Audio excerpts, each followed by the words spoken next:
sheekadani wallahi inaan been ku sheegin waa sheeko aad iyo aad saameyn u leh waa sheeko in badan oo dhalinyarta ay haddaanay maanta soo marin ay inuu suurtagal tahay inay waqti dambe ay soo mari doonto sidaa awgeed waxaad ku dadaashaa inaad muuqaalkan isaga aad dhamaysato inan baa markaa fariintani soo dirtay waxay tiri inan dhalinyar ah baan ahaa dugsiga sare ku jirta sanadkii ugu dambeeyay dabeedna tii qof dadaalaya ayay ka muuqda inay tii qof dadaalaya hase haatee maalmaha ka mid unbaa sikadiis ah lama filaan aanu galay Facebook group Facebookaas Soomaali baa leh hase haatee waxa lagu soo gudbinayaa waxaan dhaqankeena ama diinteena islaamka haba yaraatee aan ahayn waxa lagu durayaa diinta islaamka waxaan kale group laga sheekeynayo oo lagu xaysiinay kristanka macaanka iyo wanaagga diinta kristanka ay leedahay islaamkana lagu duraayo oo laga dhigayo diin aad iyo aad u khariban oo argagax badan oo fiicnay waxyaalihii ugu duxeeyay maalintii aan aad ka ugu qoslay markaan arkay waxa kamid ah Ciise waa ina Ilaahay dabadeedna markaan arkaan aad ugu qoslaanayaaba oo waxaas waxay ku hadlayaan Ciise waa ina Ilaahay bay kulay sheekadii iyo groupkii markiiba way ka baxday hase haatee dhowr maalmood kadib wixii ay ku qoslaysay 2 cisho ama 3 cisho ka hor inantaasi dib ugu soo duxay waxay gaadhay heer ay soo weydiiso talo marunba talo nabi Ciise ma ina Ilaahay ba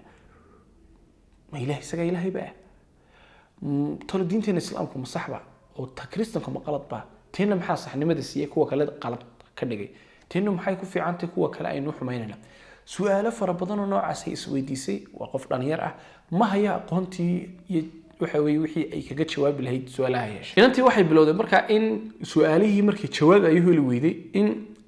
hurdadii ay kala tagaan waxay bilowday inay cuntadii kala tagaan warwar iyo walbahaar baa ku furan arintii waswaas bay ku abuurtay su'aalo aan jawaab aanay u helin waxa ay bilowday xataa markii imtixaankii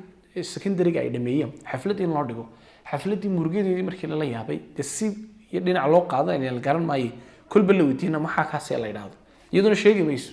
maalintii dambe waxay ku jirtay khadka online waxay heshay sheekh mala inuu ka waramayo ducada la ilaaha illa anta subhanaka inni kuntu min adh-dhalimin wa ducadii nabi Yunus alayhi salaam markii lagu riday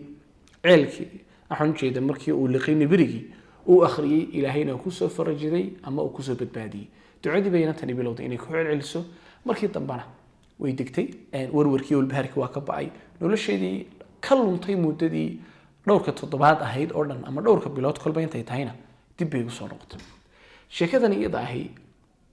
waxyaalo badan baa ka muuqda laakiin waxaan u dan leeyahay waxa weeye waqtigan hadda aynu joogno waxaad ogaataa in waxa jirta waxa weeye dad tuug ah waxaan naqaanaa tuug wuxuu ka xadaa adduunyadaada laakiin dad aakhiradaada xadaya buuxa si yaro fudud ayaad ugu gali kartaa groups ay leeyihiin ama page ay leeyihiin baad ku xidhnaan kartaa amaba asxaab ku waxa weeye saamoobay sunta ay dadkaasi faafinayaan diinta la diriraayo ka soo horjeeda inaad meel ku kulantaan ama aad la saaxiibtaan baa suurtagal ah sidaa awgeed waqtigan hadda aynu joogno ninka dhalinyarta iyo gabadha dhalinyarta waxay ku qasban yihiin qasab in aad diintaada aad u yeelatid aqoon waayo wax ka qaalisan diin aanu garan maayo adduunyo waa la helay laakiin aakhira ka dhimatay iyo diin aad weyday lama helo ku dadaal inaad aqoonta diinta aad barato ku dadaal inaad ku xidhnaato dadyoga culimada ah ee habeen iyo maalin ka faafinaya diinta islaamka wanaageeda iyo quruxdeeda iyo waxyaalaha diimaha kale kaga wanaagsantay baraha bulshada iyo YouTube-ka aad ka helaysid dhagahaagu ha bartaan intaad waqtigaaga ku buuxinaysid waxyaalaha aad ka u liita ee qofka caqliga badan ka wasuusayo taladeedu waxay tahay inaad mar walba aad diintaada aad barato isla sidoo kalena haddii wax inuun aad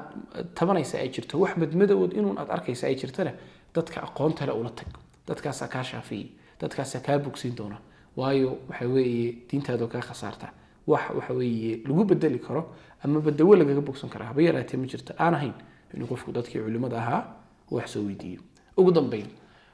sheekada iyada waxay igu saameysay si aad dabadeedna waxaan bilaabay buug yar oo kooban oo ugu talagalay dadka dhalinyarta heerka secondary ilaa heerka jaamacadeed ku jira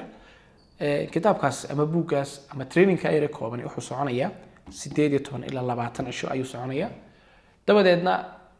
waxaan bilaabay in kitaabka aan dhamaystiro si fiican aan u sharaxo arday badanina ay wax aad ay ka faa'iideen ilaa xad bay ka faa'iideen inuu markaa hadda doonayso inaad hadda si degdeg ah aad wuxuu yar barato diintaada waxyaalaha basic iyo asaasiyaadka ay tahay inaad ka qaybsato aad baratid gadaal xagga hoose ka eegi doontaa halkaas 10 ka heli doontaa insha Allah ta'ala. Assalamu alaykum.